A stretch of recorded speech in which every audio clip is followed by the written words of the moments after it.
Turn the mic over to John and Kathy.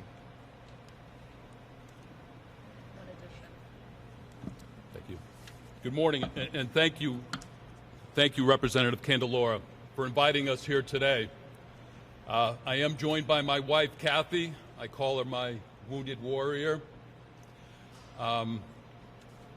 Took us a long time to talk about this accident. It's very painful, but it all comes down to we want to tell our story because we believe change needs to be made, and it needs to be changed in this building. October 25th, 2019, we were taking our last motorcycle ride of the year, and we were going 10 miles an hour down a straight road, clear day, and out of the corner of our eye, we saw a car gun it out of a gas station, hit our bike, took us down, and without hesitation, took off. We were left as roadkill on the side of the road. I was unconscious. I scraped my face, stitches, concussion. I got the least of it. My poor wife, Kathy, lost her leg. This young boy, I'm not going to call him a man, drove another quarter of a mile, went around a bend, hit a pickup truck, totaled that pickup truck, tried to back out from that, and a good Samaritan that saw our accident actually boxed him in, and he was apprehended.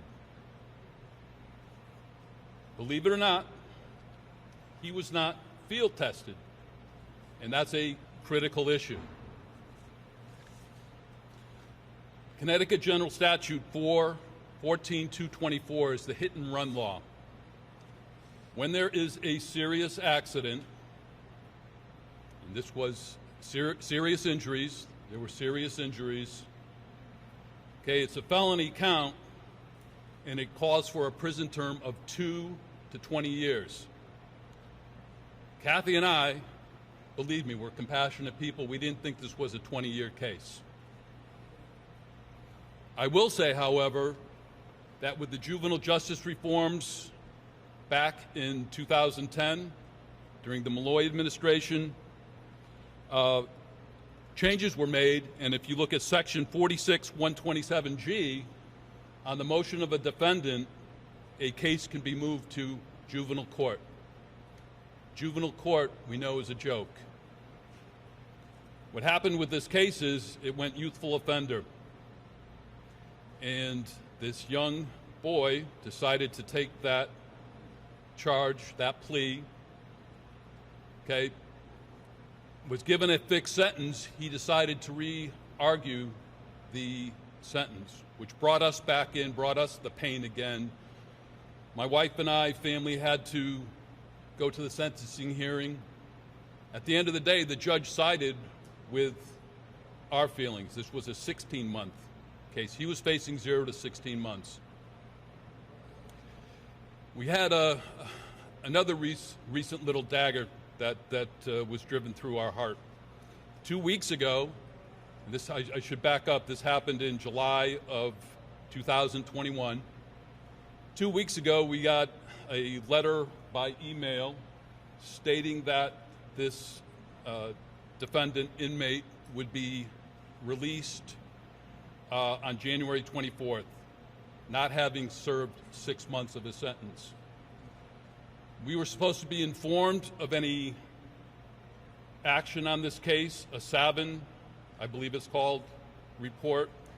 We received no such communication. We would have been allowed to update our impact statement to go into that review, that decision.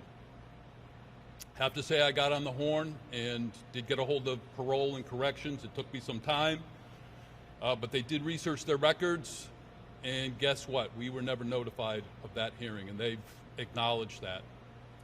There was a 10-day stay that was put on that, and we were allowed to update our impact statement, and we did so. I have to tell you, I was kind of skeptical that they would go back on their decision. And unfortunately, my feelings were confirmed. On Monday, this past Monday, January 31st, this young boy, again, I'm not going to call him a man, he was released. Changes need to be made to the system, and they need to be made now.